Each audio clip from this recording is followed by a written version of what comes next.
स्वामी सांगतात, आपली सर्वात मोठी चूक माहीत आहे का कोणती? आपण नेहमी आपल्यापेक्षा श्रीमंत, सुखी आणि मोठ्या लोकांकडे पाहतो आणि मनाशीच ठरवून टाकतो की मी किती गरीब आहे, माझं नशीबच किती वाईट आहे आणि मी किती दुःखी आहे.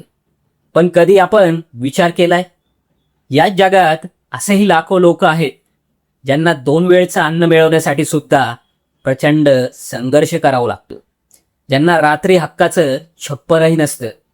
त्यांच्याकडे बघून आपल्या मनात कधी हा विचार का येत नाही की अरे देवाने मला या लोकांपेक्षा कितीतरी पटीने सुखात ठेवले. श्रीमंती ही पैशात नसते, तर ती तुमच्या समाधानात असते. जेव्हा तुम्ही वर बघता तेव्हा इच्छा जन्माला येते, जी कधीच संपत नाही. पण जेव्हा तुम्ही खाली गरजू लोकांकडे बघता तेव्हा मनात कृतज्ञता जन्माला येते. स्वामी सांगतात, जे मिळालंय त्यात समाधान मानायला शिका. कारण जे आयुष्य तुम्हाला साधं वाटतंय ना, ते जगणं हे अनेकांचं स्वप्न असतं.